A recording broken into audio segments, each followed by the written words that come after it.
Welcome to Rambam in Depth. Today we'll be discussing the Rambam Hilchos Eivel, Perek Yudalid, Halacha Zayin.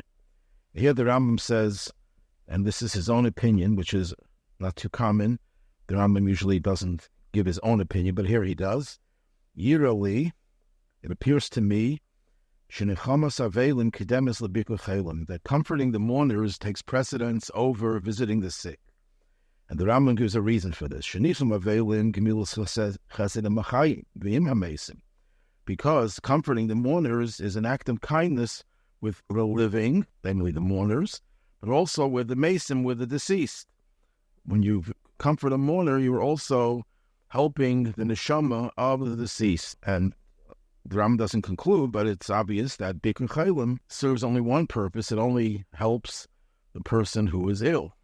So therefore, Nichum Avelim has two objectives that takes precedence over Bikur Chelim, which is only one. But there's a problem because Rav Sameach asks the Gemara in Sukkot, it's a Brisa that Memalef Amud Beis, talks about Sukkos. This was the minig of the people who lived in Yerushalayim. A person would go out of his house and carry his lulav, and then it says later, and he would go to visit the sick, and to comfort the mourners, carrying his lulav. So the Sameach points out here, the Brisa says you first go to visit the sick and then comfort the mourners. And the Seder in Torah is also Torah. So it seems that Bikur Chelim takes precedence over Nichum Avelim, over comforting the mourners. The Sefer Mishnas Yavitz for Betzalel Zolti, the former chief rabbi of Yerushalayim, gives a very ingenious explanation and answer to this question. And he says as follows. There's a halacha, the Gemara in Shabbos, that if a person doesn't have any menachemim, someone dies and has no relatives. So what do? 10 people go, the Gemara says, and they sit in the place of the mourner.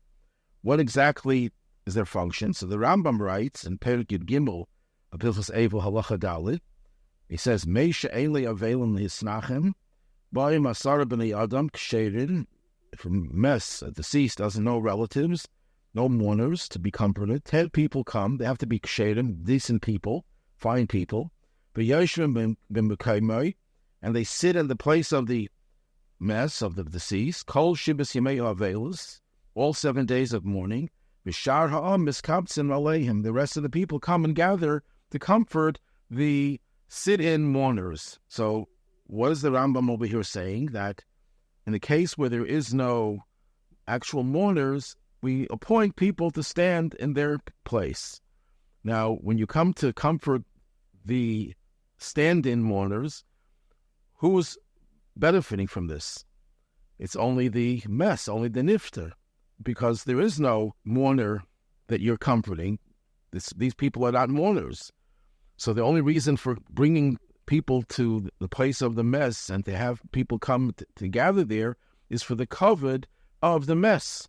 So the Mishnas Yavitz says, according to this, if there's a question of going here to be Menachem Avol, so-called Menachem Avol, or a post, or going to visit the sick, visiting the sick would take precedence. Why?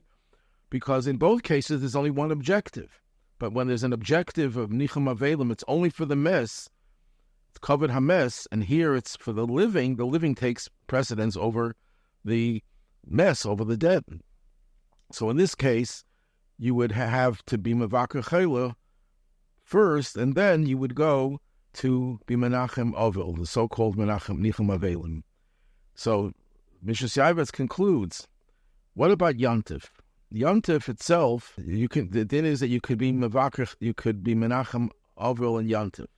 But there is no Avil in Yantif. There's no Avelis in Yantif, not even Avelis, the Bitzinah, not even a private Avelis, which does apply to Shabbos. But Yantif, there's no Avelis. So when a person comes to be Menachem Avil, which objective does it satisfy? Not for the Avelim, because there are no Avelim. It's for the mess, it's for the nifter. If it's for the nifter, in that case, and Yantiv, then Bikur Chelim takes precedence. Why? Because Bikur Chelim is for the living, and the Nichum Avelim is not for the Avelim, but it's for the mess. The covet of the living takes precedence over the covet of the mess. Therefore, the Braisa that the Rasameir brings in Masechta Sukkah is talking about Sukkahs. If it's talking about Sukkahs, then Bikur Chelim takes precedence. That's why it says in the Braisa, Helech Levaka Chelim, then L'Nachem Avelim. Mashenkin, the Rambam is talking about a regular weekday, not Yontif. And if it's not Yontif, there are two objectives for the person who goes Menachem Ovel, and that takes precedence. One could have given a simpler answer that there are two kinds of Bikur Chelim. There are two Gedarim and Bikur Chelim. There's Bikur Chelim in the literal, narrow sense, and there's Bikur Chelim in the broader sense. Bikur Chelim in the narrow sense, in the literal sense, why are you Mevaker Chela?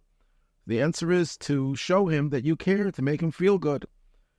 That's the din of Bikur Chelim. It's based on the first Bikur Chelim in the Torah. The Eibishter comes to be Mevaker Chela Avram Avinu. What did he come for? What did he do? It was the third day. He would have been healed anyhow. So the Eibishter coming to be Mevaker Chela was just to give him support. That's the main idea of Bikur Chelim. What about the idea of Bikur Chelim? The Gemara in the Nedarim says that you can sometimes see that he has needs that can be taken care of only if you visit him, and it can be an inyan of Pekuach Nefesh.